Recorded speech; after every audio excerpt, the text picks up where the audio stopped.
好，那今天他要讲的是治疗的魔术。Let's welcome Professor Joel Stocker.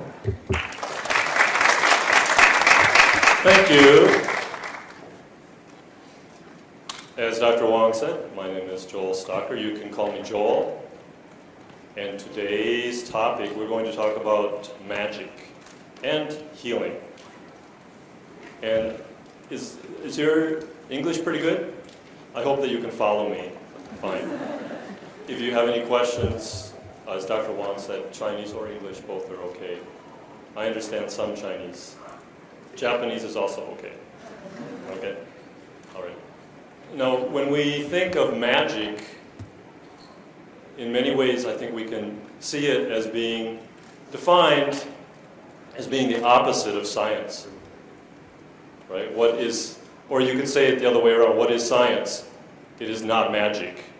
It is something concrete and real and effective. And magic is something that we believe, but it's probably not real, it's not true, it's not effective. Right? So let's think about that today in the relationship between magic and science and what magic really is. If we think of traditional societies that all people of the world come from through history, prehistory, and what we're living with up to today in the relationship between magic and science. Okay. In fact, even today, there's not that much biomedical science being practiced around the world, even though we see in many advanced economic countries the dominance, right, the real power of biomedical science everywhere, right? Biotechnology, pharmaceutical companies being some of the largest corporations in the world. But in fact, about 80% of medical practice is still traditional medicine. It's not biomedical, right? And a lot of it has a relationship to magic. Whether we're talking about magic or science, when we're thinking of healing, of taking care of each other, our bodies and our minds, there are four basic qualities that we see across all cultures. A shared worldview, the practitioner, the medicine person, the person who cures or heals, is someone with certain personal qualities that the patient believes in and that the patient feels provides effectiveness. There's a positive patient expectation. This is related to point 3, positive expectation by the patient that I will get better. Right? In what kind of situation, what kind of person do you have to be as a healer in what kind of a situation to make people believe that you can help them? And a mastery that empowers the patient, which means a control over reality. A doctor, a traditional healer, will probably give you some sense that they are in charge, they are in control, they can reorder the world for you when you are in disorder and help you recover from an illness. Okay, and typically in medical anthropology there's a division between curing and healing, where curing is treating symptoms that are very specific, targeting those symptoms using specific invasive techniques, surgery and drugs, most likely. And sometimes it's called a naturalistic medicine. Impersonal forces go into the body, invade the body, bacteria, viruses, microbes of various kinds, and we attack them with chemicals or sometimes with surgery. Healing, on the other hand, this is usually associated with traditional societies, so-called traditional societies, restoring the body to wholeness within a community. Right? Diagnosis treatment of a whole person within social relationships. There's some kind of a misfortune. It could be health related, or it could be just bad luck economically, something like that as well. These are all seen usually as being related to each other and to specific individuals in the society and their good or bad behavior or good or bad spirits affecting you. spirits in the spirit world, or ancestor spirits, tree spirits, and so on. And these are personalistic forces, right? So they could be spirits, gods, humans, many different sources. Okay, here's a little bit more detail about traditional medicine, healing, and Western biomedicine, and what's called curing. Okay. So with traditional medicine, especially, it's very common for people to believe that you become ill, you experience a problem, discomfort, or illness when you have lost your spirit or your spirit is in trouble. And the shaman, the healer, might, very commonly in many societies, will dig into your body or suck on your body and take some object out of your body. So it's very empirical. It's a very material, physical thing, oftentimes. That they'll show the person. It'll be covered in blood. Oftentimes it'll be covered in blood as well. It could be a stone or a piece of flesh. Often it's like a liver from a cow or pig or something like that, a little piece of liver or something, covered in some chicken blood or something that has been hidden on the body of the shaman. Okay. So attaining wholeness is important, and it's mind, body, emotions all working together in social relationships between people. Western biomedicine tries to isolate the individual from social relationships, takes people out of their social context, puts them into the biomedical context in the hospitals, and looks to restore the patient who has been attacked by some external force, right? Often invisible external force that we can only see with biotechnology, with microscopes and so on. So it's an invasion, it's a battle, a war that must be fought and won.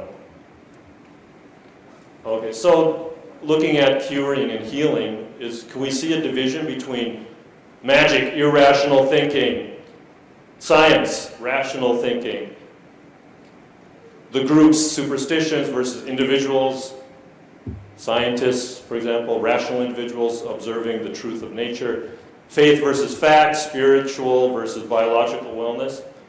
We'll come back to this at the end, think about this some more after I tell you a story about one healer.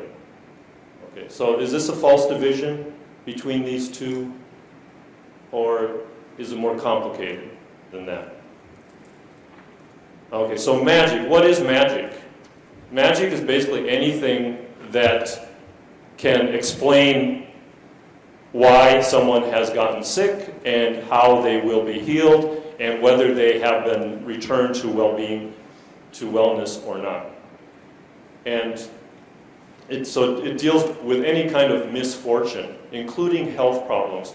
But as I said before, it could be other problems as well. And there are various ritual procedures that will produce some kind of physical, sensory effects that involve, the five senses of, smelling, sight, hearing, and so on. And that's one way we see is the shaman pulling something out of the body. That's very sensory, right? Here it is, right? So it goes from being very abstract, talking about spirits, to being very physical and material and concrete, pulling some physical object out of somebody's body like a surgeon in biomedicine would do. Okay, so there are various types of shamans, types of traditional healers, and various names you might have heard before. Shamans, shaman healers, sorcerers, witchcraft, right? Witch doctors, and so on. So a lot of this is about the battle over good and evil. Good people and bad people, good spirits and bad people, bad spirits. Things that have gone wrong in society. All right, so let's review. Effective treatment requires a shared worldview. Personal qualities of the practitioner. The practitioner has to be a special person, often a very charismatic person, someone who would be like a television personality in Taiwan today. Someone who's happy and smiling and has some energy that you feel and you think, wow, this person is special, this person is nice and unique. And then, so the patient's expectations about the practitioner and based on the worldview of the community are very important for getting better as well. And then the mastery, the control over reality, the feeling of control, restoring control is very important. Okay, so it requires faith, it requires expectations.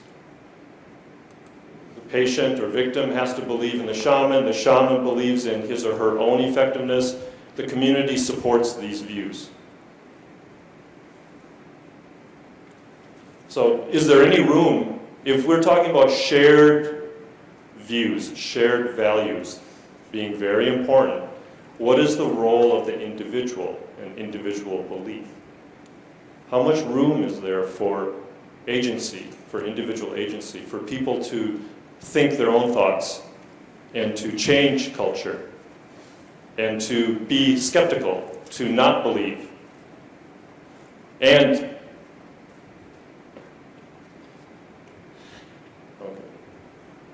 all right, if you don't believe, even if you are a practitioner, say you're a shaman or a doctor, even if you don't believe in what you are doing, can you still heal people? Can you still take care of people, cure people? It's another question. Okay, here's a story of Kesalid, a Kwakiutl Indian of British Columbia, Canada, back in the 19th century, who wrote an autobiography, wrote his story of his life, right? That was taken up by a famous American anthropologist in the early 20th century, was kind of, he said, found by him, named Franz Boas. And then from Franz Boas's discovery and writing about this famous man who did not believe in shamanism, who became a successful shaman, French anthropologist Claude Lévi-Strauss wrote an article in his book, Structural Anthropology, about this case, about Kesalid.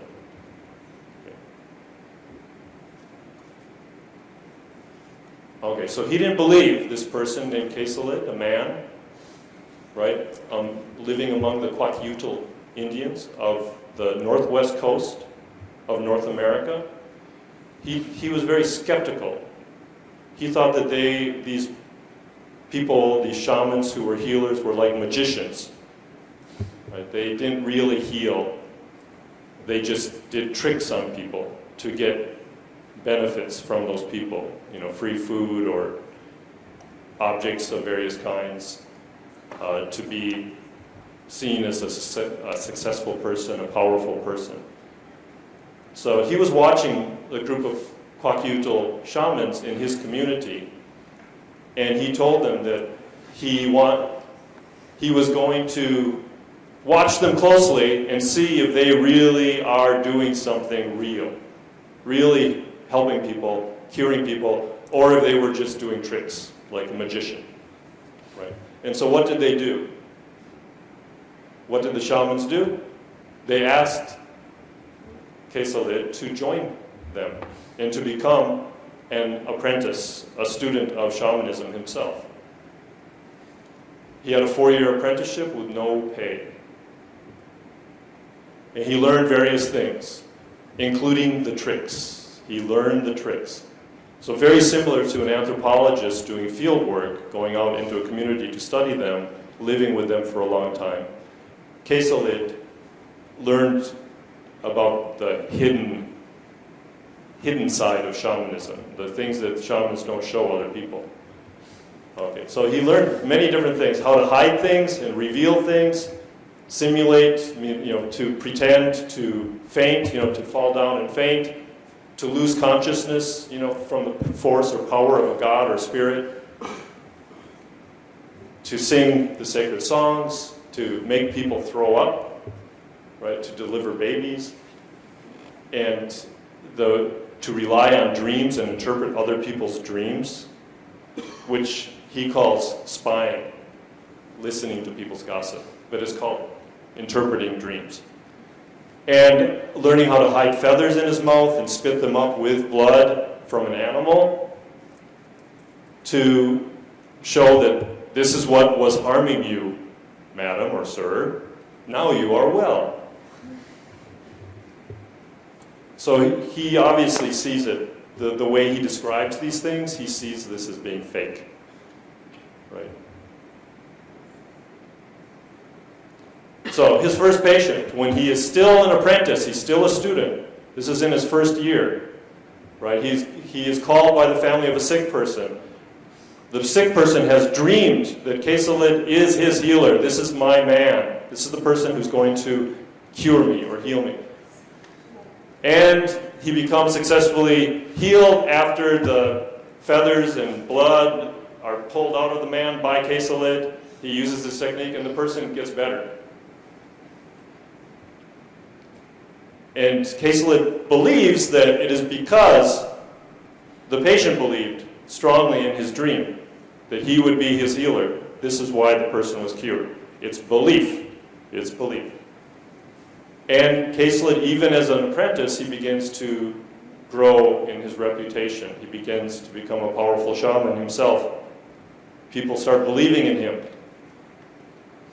And then later, even he continues to be an apprentice, to study, and he finds a different group of the Northwest Pacific Coast Canadian Indians who he goes to and studies. Right? He visits the neighboring Koskomo Indians. He's in the Kwakiutl tribe. These are Koskomo Indians. Their shamans do something different. They just, when they find something, they find the problem in the body and cure the body, they spit on their hands and then show the spit. So they don't do as much. They don't have as much physical material. Okay, and he wonders, what is this really effective? I know my technique in the Kwakiutl tribe seems to be effective, even if I don't believe in it. What about the Koskomo shamans? But he watches a Koskomo shaman fail to cure a patient, and then he tries to cure the same patient. The patient requests his services, right? And the sick woman says, "I'm cured." So the Kwakiutl method seems to be more powerful than the Koskomo method. This makes him wonder, is maybe, it's relative. Maybe there's some better and some worse kinds of tricks. Okay. So what standards should we use to talk about healing that has failed or has succeeded when we're talking about magical spiritual curing? Kesalid says that the Koskomo method is relatively more false. Okay, so the Kwakiutl method might be fake, but this is more fake. This is even fakier, right? Okay, so he's wondering, are there different levels of dishonesty? Are there different levels of fakeness? Okay, so when explaining the cause and effect here, let's look at the Koskomo shaman's theory. Kesalid says that they believe that any illness can be cured by getting a hold of the spirit of the sickness, which has a spirit and a body like a human's. The body of the sickness, the spirit body that causes the sickness, when that leaves the person's body, the person is cured. So you don't need to show a lot, because you want to show that the spirit has disappeared, the evil spirit has disappeared. It's not in the body anymore. So they just show a little bit of material reality. Okay. The Koskomo want to hear from Kesalid about how he cured the woman. How did you do it, Kesalid? You have a superior technique, perhaps. But he won't tell them. He says an apprentice can't teach, so I'm sorry I can't tell you. Right, so in a way, he's protecting his tribes, his group's secrets. Right? He's participating in the practitioner culture, the shaman culture of his group, and protecting the secrets from this other group. So is he beginning to believe? do you think? He's beginning to believe that maybe there's some truth, there's some power in magic? Or just power in the community, maybe? That his shaman brothers will hurt him if he tells the secrets of the group. Okay, and then he goes on to, he becomes more and more famous, and people call on him to cure others, to cure them and cure their family members. And he is finally called upon by a different groups, another tribe, not the Kosovo, not the Kwakiutl, but a neighboring group who has heard of him and heard of his powers to heal. And so one of the shamans, more powerful, more respected shaman, says, let him come here, show us his powers, his ways. Let's see if he's real. Let's see if he's really got some powerful stuff here. So he further strengthens his reputation after curing several people that not even the elder shaman in this group of shamans in this other community could cure. This elder shaman who has challenged Keselit to come and show his powers of healing is shamed. He feels shame that he could not heal someone who Keselit could heal. Right? And he's lost the respect of his people.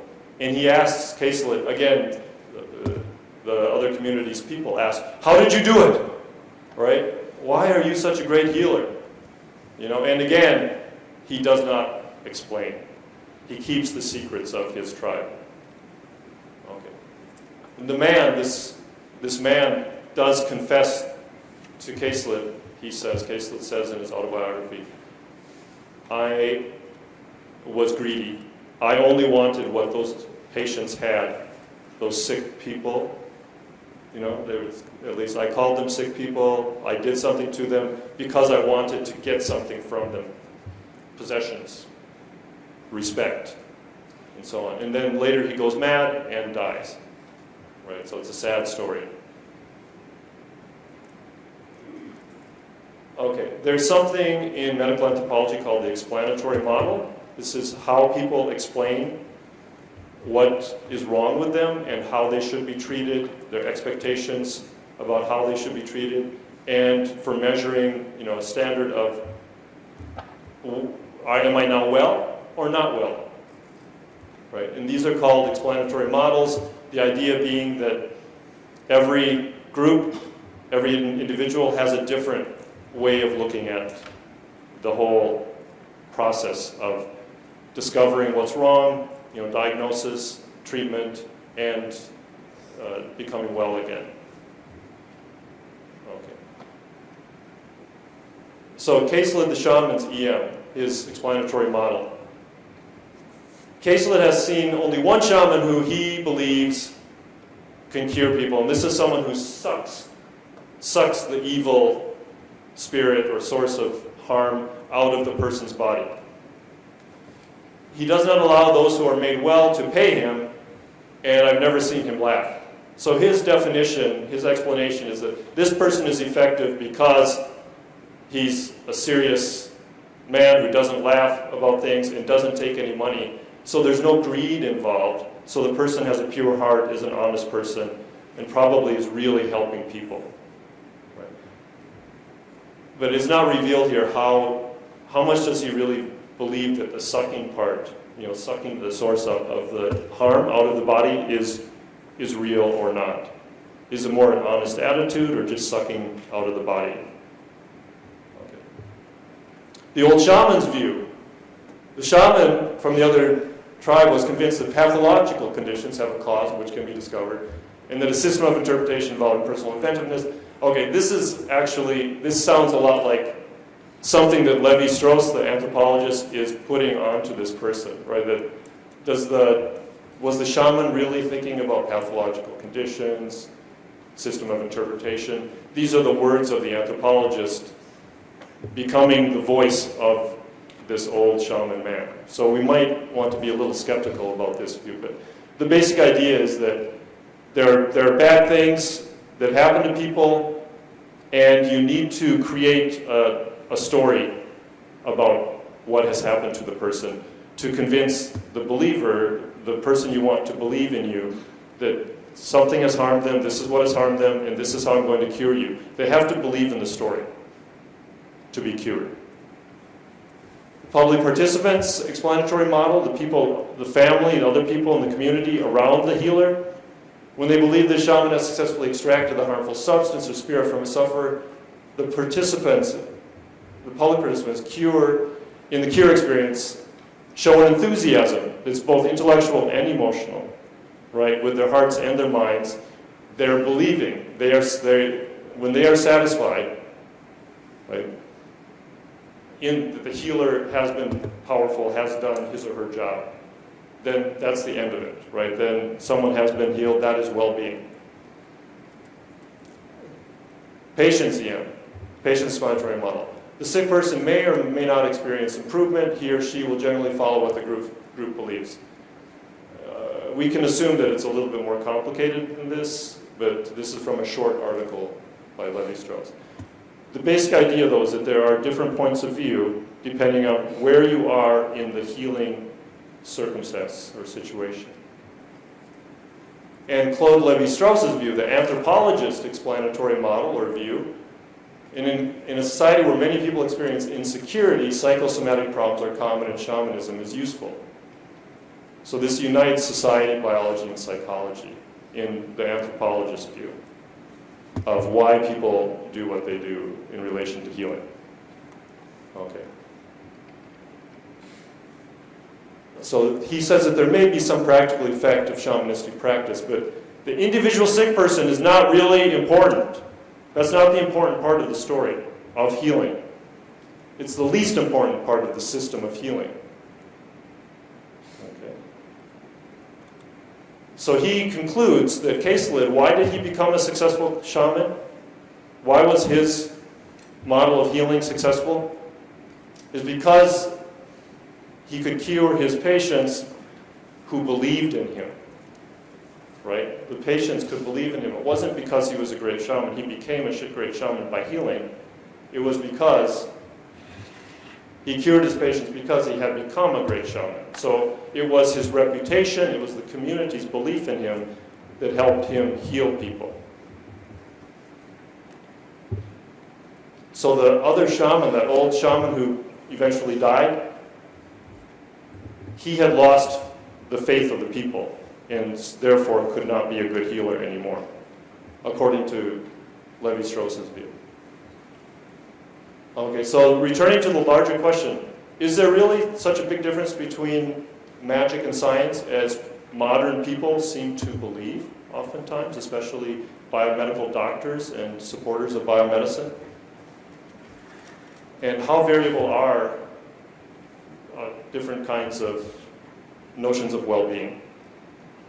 Okay, let's keep that in mind.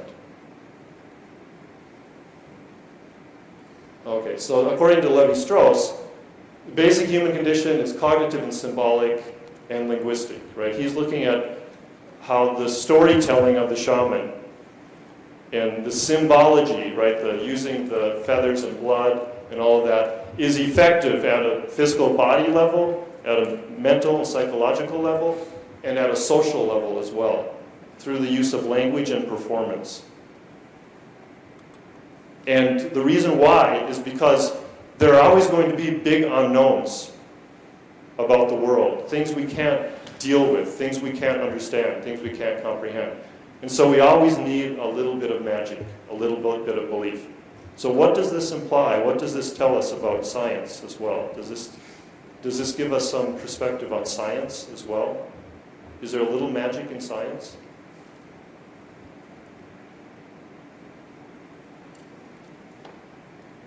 Okay. So, according to Levi-Strauss, there's a merging, right, an intersection between combining, right, of emotion and intellect to make the meaningless meaningful. And it's a language that helps to translate the meaningless and the unknown and the fear of dying, the fear of being outcast, of being kicked out by your community, the fear of disorder. It's a socially authorized translation of these types of phenomena, of these kinds of fears. So this is a fairly psychological and mental theory.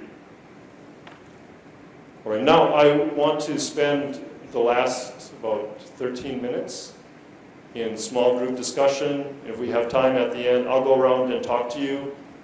And I want you to split up into 5 groups. So each group is going to be 6 or 7 people.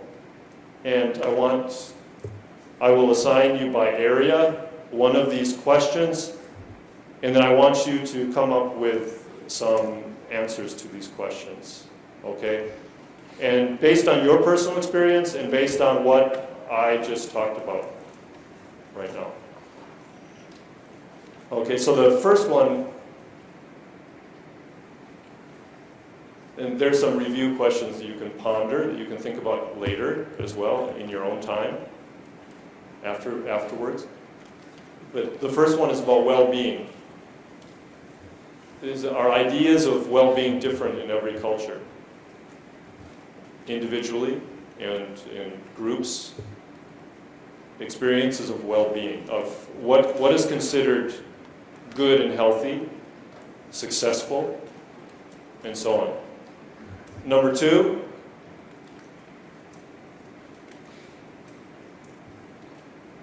can you give some examples of differences between patients and doctors in the way they perceive, the way they see, the way they explain the process of healing, from diagnosis, treatment, to getting better? Number 3, might there be differences between doctors, even among, and when I say doctors here, I mean biomedical doctors. Even among biomedical doctors, are there differences between them, perhaps, in their explanatory models, the way they explain healing?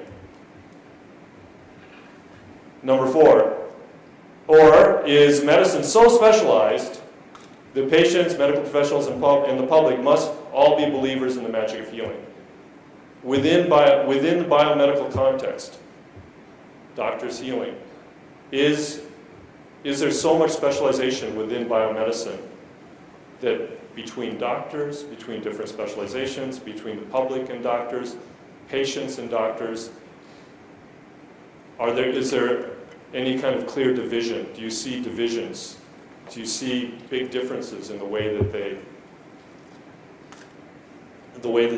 explain things, going back to the way that they explain what is happening and how it can be cured, how it can be helped? So much so, so many differences, such big differences that magic is necessary, that we have leaps of faith, that we have to rely on magical thinking to believe in people and what they are doing. This is probably the most difficult question. Number 5, what is Lévi-Strauss's perspective on mind and culture in relation to universalism and difference? He's thinking in very big terms. He uses the example of Casalid and other examples like that, very specific examples, but he's always thinking of the big picture, structure of reality, right? That's between universalism and difference. The particular, right, cultural particular, and human universals, right? And what do you think, according to what I was talking about today, what I said, what's his perspective on mind and culture in relation to universalism and difference or particularism? All right, so we don't have too much time. Let's do question 1. 6 or 7 people here. Yes? They are already divided into 5 groups. Wonderful. Okay. So you can just ask them to stay in their own. Okay, so where's group 1? Okay, so group 1, everyone should be together if you're in that group. Group 2? Group 3? 4? 5? Okay, good. Okay, so let's think in your individual communities here, your individual groups, about each of these questions.